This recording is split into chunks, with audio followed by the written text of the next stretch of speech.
Hey everybody, Scout Crafty here again. We're back with another episode. We got a great episode planned for you today. A lot of restorations from our good buddy Ed Buckley. You remember Ed sent a package a couple weeks ago, and we did it. A lot of you enjoyed that. Well, he had sent a second one. He told me he was sending a second one, and some great stuff in here. And we have 7 tool restorations to tackle this week. So let's get started right away. Okay, next up, you remember a good friend of the show, Ed Buckley. Ed is the gentleman a couple weeks ago sent in a great bunch of stuff, and he said he had a second box coming, and it did arrive, and I just held on to it till now.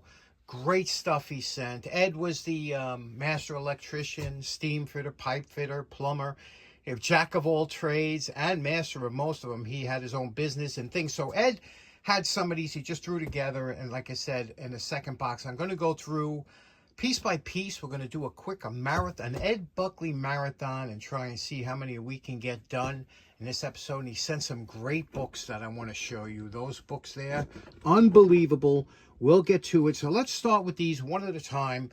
Go through them and see what we can clean up. Okay, first off, let's start. There's a couple homemade tools. I love homemade tools. The older I get, and my favorite tools are the tools I made. Those are my favorites. Anything you make is going to become your favorite over time. And this here is a homemade clamp, and you can see here it's a little bit askew. It's bent. We're going to fix that. And you can see what it was. And what's nice, it's kind of a low profile, so sometimes you have to get in there and you just need a quick clamp for welding, whatever.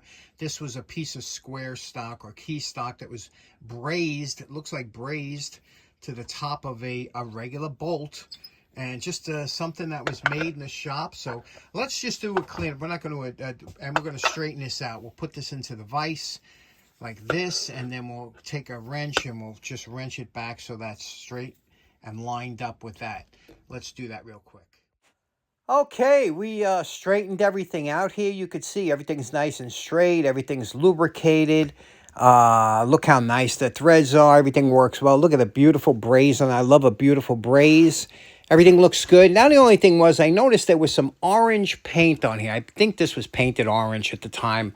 So what do you say we give it a little quick orange coat? Here we go. We just gave a little orange paint on it, and then we highlighted the edges here just because that's the way it looked like it was before. So there we go. This is a nice little homemade clamp. Next up, another nice homemade clamp. Look at this thing, huh? This was made out of a piece of sheet metal, plate, steel, probably, what is that, 7/16 plate maybe, and they cut it out, and then they drilled and tapped it and put this on. That's just lovely, isn't it? But of course, because it's regular steel, it gets, rusted after a while, but it works nice. What do you say we do our magic on this? Okay, here's our post-wire brush evaluation. Look at that. We got rid of all the rust. You can see all the, isn't that nice now? And look at this, smooth as can be. This works. Nice swivel pad, works beautiful. And I think I'm just going to take this one step further to get rid of some of the pitting. Let's just go one step further. And we're calling this project done. Now I could have went full out and but I wanted to keep this as somebody's handmade tool. Maybe Ed made it himself. We'll find out. Ed will let me know. But look at this. Now it's just beautiful, isn't it? Look, I did the finish up, and I left the machining marks and everything from whoever made it. You could see the mill marks in there, but I just cleaned it up and took all the rust and neglect off. And look at the edges. Every edge is beveled. You see that? That's what makes this tool so nice to handle and to use. And look at this. Look how smooth that is now, and the bearing, and that's not even oiled yet. What do you think of that now? Isn't that I'll tell you, I love homemade tools, and that one could go in any machinist toolbox and be proud of it. So that one's in the can. Next up, we have a pair of Craftsman angled needle nose pliers. These are great, and once you get used to having these in your bag of tricks, a lot of times you'll have a tool that you don't, do I have it? You don't think of using it because it's not in your repertoire, so to speak. So, but this one here is a Craftsman right angle needle nose. You can see it's got a little damage. Can you see a little damage on the top there? We'll fix that. And yeah, this is just nice. So what do you say we do a quick cleanup on here? The handles look in good shape. Let's do that. Okay, here's our post-wire brush evaluation. You can see there's pitting, you know, the pitting that, again, the patina hides. Can you see that? The pitting over here. And again, that damage don't go away with the wire brush, but it does with the belt sander. But you got to be real careful here. You don't want to go too deep. So let's get the belt sander out, and I'll show you one of the tricks for something like this, a good thing to keep in your bag of tricks. Now, whether you're just getting into the restoration hobby, or you have a shop, or you want to start a shop, if you can get your hands on one of these 1x30 belt sanders, they still make them. They're fantastic. And everybody that you see that does restorations, you know, you kind of laugh because it seems like an inexpensive tool, but they're so good and they work so great. One of my favorite tools in the shop, without a doubt, the drill press, a lathe, you know. But now to really extend what you can do with this, you know, there's different belts you can get, different grits and whatever, but you can get fiber belts you can use. But what I like to do is to cut down the belts here like this into thin strips. Now, to cut the belt down into strips, just have this running and now you're gonna wear out a blade real quick, but take a blade on a utility knife and hold it against this as it's running, and it will cut the belt in half. And again, be careful when you're doing that, obviously, but it will leave you with a couple, you know, thinner belts, and this is what you need to get inside all of your smaller areas. And also, it will run on top, because how any kind of belt sander or anything works. As you see, this belt is this pulley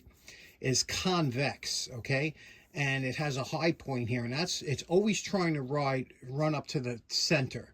So that's why it'll work, you know. If this was flat across, your belt would constantly be coming off and wouldn't track right. So cut yourself a couple of belts and different grits into thinner belts. You won't be sorry. Pro tip. Okay, here's a pro tip. You know how I love my tub of towels, right? You just got to clean up a little bit. Just pull a little bit out of there. Take a scissor, cut that off. That's all you need, right? To do a little job like these handles of these Craftsman. Here, see? That's all you need, is that little piece there. So why take a whole sheet out and let it dry out? You see how this will get all that dirt out of there. Pro tip. I'm calling this project done. What do you think of this, huh? Look at this here, what we did. First of all, we got the handles, you know, came out nice like they always do. There was nothing wrong with them. But look at here. Look at the beautiful sheen that we got on these pliers. And look, we got rid of the damage that was on the top here and polished out. Got rid of the pitting. Remember the pitting that was on there? Oh, yeah. Look at that. Buttery smooth, all the edges. What a beautiful pair of angled needle nose pliers. What do you think of that? They're in the can. Next up, Ed sent over this beautiful rigid 1903. The 03 indicates a number 3 Phillips, which this is a number 3 Phillips. You can see usually they got that blunt tip on here. And it looks pretty good. I don't know what this black, I don't know if that's, we'll get rid of that, but you can see here it's got that glue. Remember we were saying, had a couple of them tools had this kind of epoxy or glue on there. That we're going to have to scrape off, but the rest of it looks pretty good. Let's attack that. First, we'll scrape that off with a razor blade. Now, a lot of times when you're trying to scrape something like that off, the best thing to do is hold a single-edge razor blade at a 90-degree angle to it and just pull it back, okay? And it will scrape off most anything that's on top of the acrylic. If it leaves little scrapes there, that's okay, because what we'll do is we're going to go with the sanding. You can see it's leaving a little scrapes here. And I'll show you what you can see that. That's the acrylic coming up. But once we get that epoxy or whatever that is off, lightly scrape, lightly, okay? And now we'll attack that with the going down in grits with the sanding pads, and we'll get rid of that and And there we go. We'll do that with anything that you see on here that doesn't belong. But for those of you new to the channel, when I talk about sanding pads, they sell these pads. They're soft pads. They come in different grits. This is in colors too, so you know. And you dip them in water, and then you sand. Now this is a very coarse one. This would be used for taking out deep scratches. This is the next one down. So you look at your scratches. If you have very coarse, you use this. But if they're not so bad like this, you can start with this one here. And then just work your way down. You know, go about a minute or two with this. Rinse it. Again, these are used wet. And then here, and you'll build up a slurry. And then when you finish and you get down to the, it should be almost dull. And then you use Plastex. And you'll polish it out. So you can see here, you see these scrapes we have around here from where we picked off that epoxy? You see that? Okay, now let's go through the sanding pads and I'll show you what it looks like. Okay, we went through the entire grits of, and now you can see it dulled it out, right? And that's what it's supposed to do, because we just kept going down with the grits until we got rid of all the scratches, but it's dull. And now we're going to hit it with some Plastex polish and bring up that luster. Okay, we're calling this one done. You can go as far as you want. You can get this thing, but this is very presentable now. You can see we got rid of the scratches that were in there. It looks very nice all the way. Oh, remember where the scratches were around here, where the glue was, is gone. The back came out nice. I mean, that's how you restore an acetate handle. I love acetate handles, especially this color. And what do you think of that? And this tip came out nice. Everything's cleaned up. It's a beautiful 1903 number 3 Phillips screwdriver. Okay, next up, Ed sent over this adjustable brace bit. And what this does is you loosen up that screw here, and this will move over, and it will make an adjustable hole. You can see here the adjustments here. In wood, this is meant to be used with a brace. You can't use this on a drill press or a quarter drill because the way this gets sucked into the into the wood, it becomes pretty hard. So let's clean this up. These are really nice. They were well made too. Okay, you can see here it says Clark's Improved Pattern Bit, patent November 28th, 1893. And what a beautiful tool this is. And you can see what we did here. We took it back to the way it was when it was new, even down here.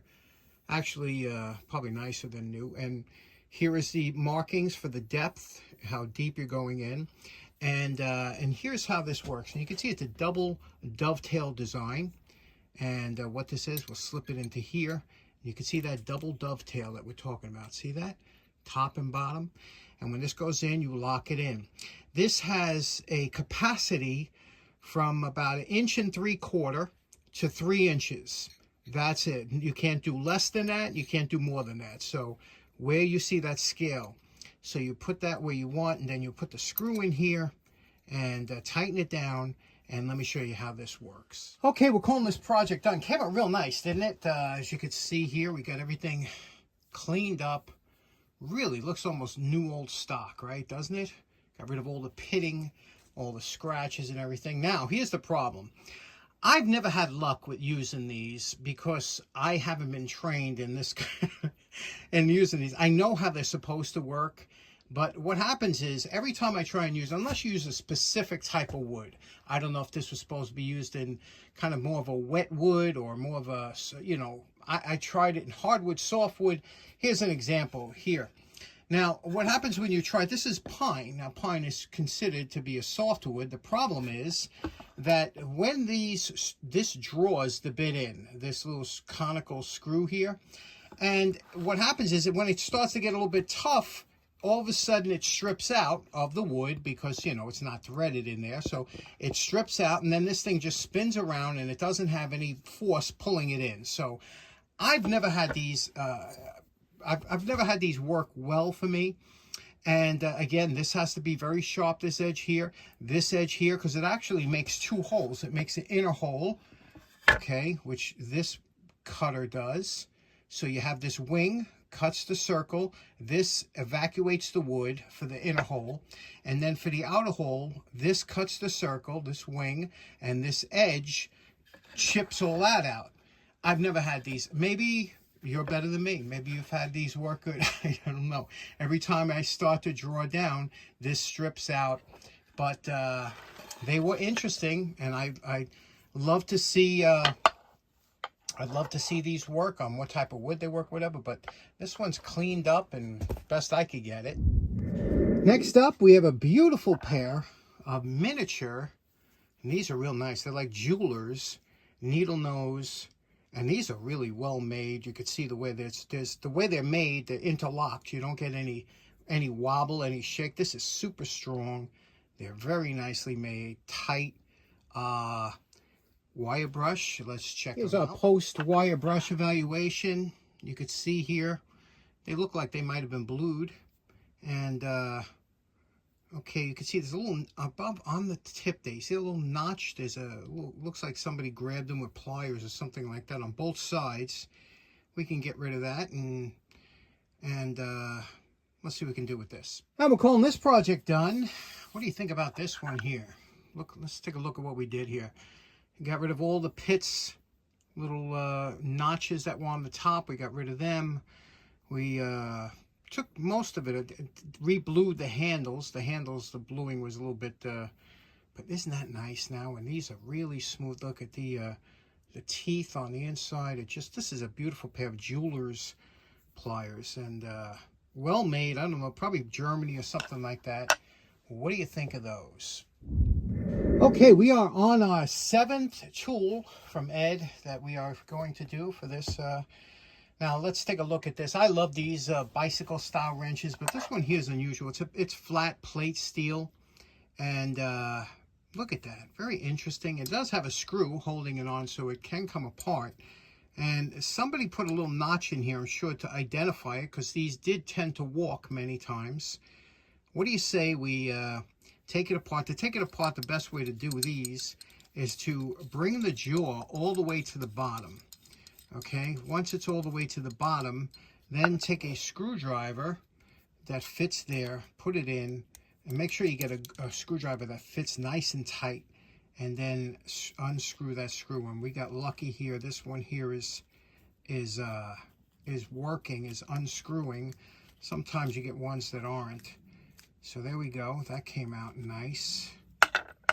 Then this is there we go. The little pin comes out. This little wheel comes out like that, and this comes apart like this. Well, it should. It's grabbing down here a little bit. There we go. Okay, so that's all we got. 4 pieces to it. Let's clean it up. Okay, here's our post-wire brush evaluation. Always under the patina hides all kinds of surprises for us, right? Here you can see what it looks like. Again, from the 10-foot rule, it'll look fine. You can see here, it looks like it was an abrasive belt maybe was touched here to try and bring the... So it had a little abrasion there. Look at this, the pitting on the jaws here. See this? You know, that's some pretty serious pitting. You don't have a lot of room to play with here. Same thing on the outer sides here, look. You know what I mean? It looks... over here, was used a little bit of a hammer here. And I always find it funny when people use a bicycle wrench as a hammer. Let me show you what it looks like together. Okay, here we go. This is together, cleaned up. Obviously, we can't live with this like this, right? Now, an easy way to get, if you were just getting into it, well, you could blue this, and the bluing would hide a lot of this. You know, you could blend, it would be a presentable wrench. But, you know what? Let's see if we can't do something a little bit better. Okay, we're much happier with this wrench now. You can see what we did here. We took all the, you know, fixed the front here, and took all the dings, the dents, the, you know, and beveled all the edges around the entire wrench. You could see here, it's a very nice wrench, very smooth operating. You could see now, just very smooth. And it's a presentable, you know, this is a presentable wrench that you could do. And you could do anything you want with these. You could blue them, you could, I like to drill holes in them, as you know, but I kept myself from doing on this one. What do you think of that? And it also works very good. I tested on the wrench tester. It works very good. It opens and closes the way it should. It slides off the nut. So there we go. That one's in the can. What do you think of that? Now you know my favorite part. Remember what Ed's tools look like before we started.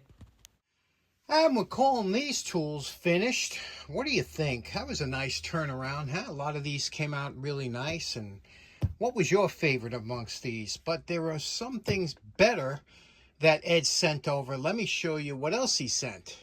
Now, like I said, Ed has a few of these books he sent over, and I'll tell you, these are fantastic books. First of all, there's Ugly's Electric Motor and Controls.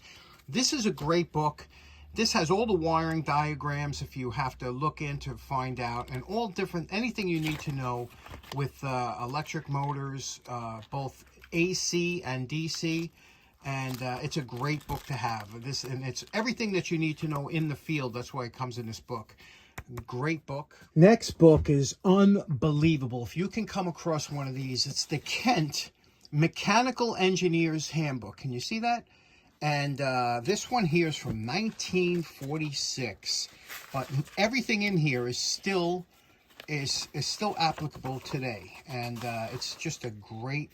Here we go, March 1945. So this book is unbelievable. It has everything you would have to know for structures, for gear. I can't even go into. I'm going to show you some still shots of just great stuff that's in this book. Unbelievable.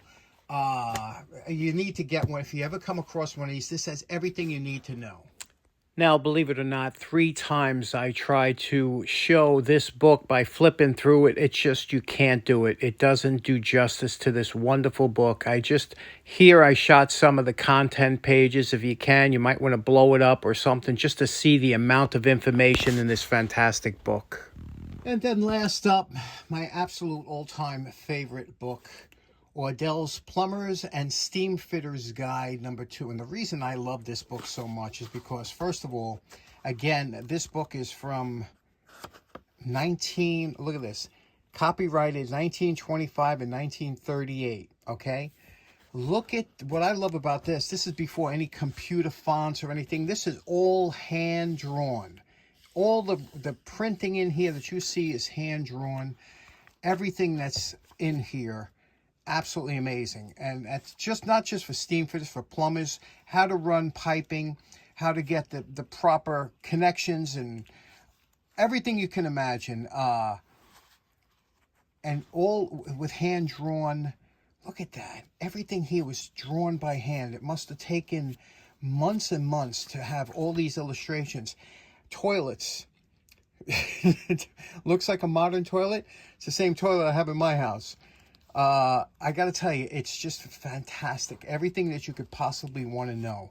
Running drainage, running, how to use those, remember them pipe cutters that we have for cutting them, and how to lead pipe and installing and different tools that you might need, and using oakum. Unbelievable. This book is, I can't even tell you how fantastic this book is, whether you're running a septic system or septic tanks, or how you have to have your vents, anything that has to do with plumbing. Look at this. The illustrations are just phenomenal. Unbelievable book. One of the greatest books that I've ever seen. Ordell's Plumbing and Steam Fitters Guide #2. Fantastic, isn't it? Okay, so in closing, special thanks to Ed again for those great tools and especially those fantastic books. Unbelievable. If you ever come across any of those 3 books, you might want to pick up a copy. They're just great books. Also, we have Jacktown coming up this week on Saturday. We will be there at the gazebo at 10 a.m. Now, it's we're only there for less than an hour. I mean, we'll be there for the whole morning until noon, from 6 a.m. when from daybreak until noon, we'll be there on grounds, but only at the gazebo for an hour. We don't stay longer than that. So if you're in the area, we're going to have a great raffle, lots to give away. And hopefully you can make it. It's in Bangor, Pennsylvania. Beautiful ride down there.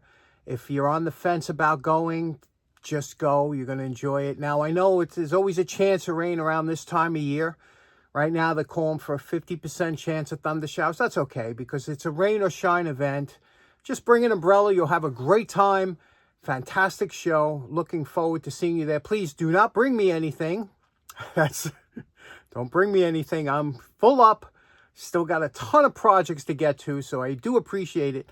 But I do have stuff for you, and I hope you will be able to make it. And we will see you then. With that, hope you enjoyed today's episode. Again, thanks, Ed. And we will see you again next week. Take care now. Bye-bye.